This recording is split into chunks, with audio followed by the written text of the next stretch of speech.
friends, my name is Justine. I'm the Mermaid seamstress, and today I am fresh out of the pool to review for you the Mertailor Fantasea Fin 4.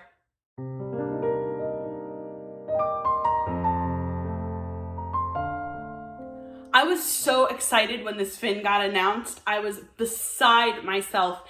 And since swimming in it, it has become my absolute favorite in the Fantasea Fin line. And I will tell you why in just a second. But first, I want to go over the nitty-gritty details and specs of this fin.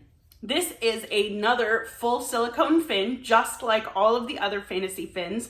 It cost $295 on Mertailor and is 49 inches wide, tip to tip, making it the widest of the Fantasea Fins, and it is 27 inches long from tip to the end of the foot pockets. This fin in weight sits right between the Fantasea 2 and the Fantasea 3 at about 16 to 17 pounds. It comes in 3 colors: Beluga Ice Cap, which is this lovely white color, Porpoise Shadow, which is a medium gray color, and Jet Orca, which is a jet black. These fins are elegant in their simplicity. The shape, of course, is that beautiful whale tail, dolphin tail, mammalian shape. It's got very subtle texture to it, a more mammalian texture than a fish texture. You might be able to see it there. It's so faint and subtle, but it really adds to the beauty and simplicity of this fin. This fin does have Fantasea Fin 4 embossed right between the foot pockets, just like all of the other Fantasea Fins. Its foot pockets are very similar to the other Fantasea Fins. Maybe they're a little bit thicker, but it is lined in a power mesh for structure and to help reinforce these heel straps. This fin has a very strong core to it, so you can kind of see raised at this center a very solid piece of silicone right through there, which gives it a very strong core. It also has very thick ridges along the sides, similar but not exactly the same as the Mahina might, and that gives it some structure all the way through the end of the tips. This fin is still floppy. However, it is the least floppy of all of my other Fantasea Fins. You can see how well, I'm not holding it out, my hands are in the center. You can see how well it keeps its shape all the way through about here. This fin has the best propulsion of any silicone fin I have ever used before. I put it on and I was absolutely flying through the water. It was so quick. And I would say that in comparison with fins as a whole, I would put this right behind my softer black Mahina. This is incredibly powerful. So a couple of the questions that I've been asked about this fin is, one, about the propulsion, but 2, about how floppy is it actually. And as I just showed you, it is still quite floppy, and it does move around in the water more than a dolphin fin would. Unfortunately, it's not gonna maintain this shape perfectly as you're swimming. So you do get some of the back and forth motion when you're swimming, but on the whole, it does stay pretty recognizable in the water despite it moving a little bit. And I would say that in the water and while you're swimming, the floppiness kind of isn't as strong as it is when it's on land. It doesn't fold as completely. And I think part of that is to do with how thick the ridges kind of on the sides are. It helps keep that shape very linear as opposed to in and out. I am definitely most excited about the shape.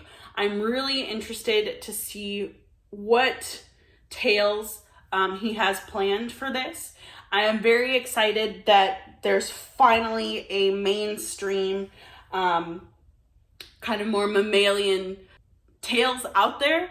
And I'm so excited to see the designs he comes up with for this fin. I anticipate that this is going to be one of his more durable fins, probably comparable with the Fantasea Fin 3. So its sheer size will make it a little bit more difficult to store.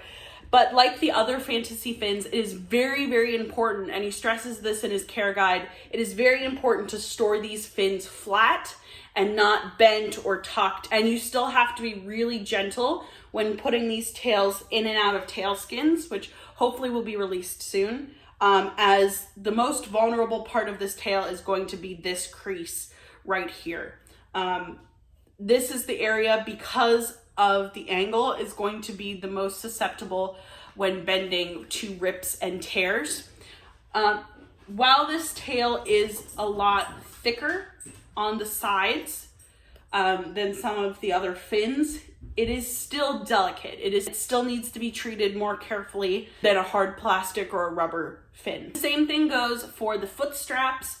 While they are reinforced with that power mesh, they are still a very delicate area of the fin. What he suggests on his care guide is to never lift the fin by the foot straps. These fins are very, very heavy, and these foot straps are one of the most delicate areas of this fin, and they're very hard to repair to maintain structure once they are damaged. So what I would recommend is that you hold it. If you are going to hold it, you can try holding it by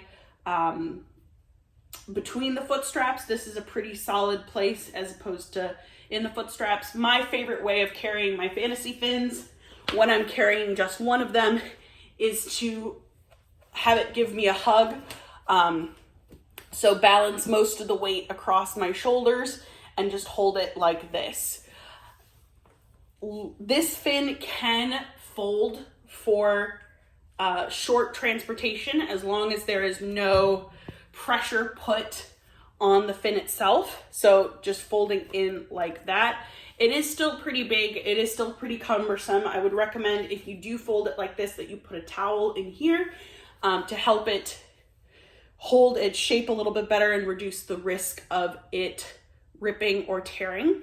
However, overall, this is probably, due to its simplicity, going to be one of the it's going to be a little bit easier to keep from catching rather than the other Fantasea Fins, because it is such a smooth surface. However, I don't know if you can tell, but it is covered in dog hair already. So I hope you guys found this video helpful and you are just as in love with the Mertailor Fantasea 4 as I am. I absolutely love this fin. It's incredible. It is just the most fun I've had in a silicone fin in a very, very long time. And just to give you guys a heads up, I do have a very big surprise for you guys in the next few weeks, hopefully, that I can't talk about yet. But I am super, super excited. It will change some of the things on my channel, but overall, I think that it will be a change for the better. And when I announce it, I will announce why I've decided to make this change. But until then, I will see you all in my next video. Bye, fish friends.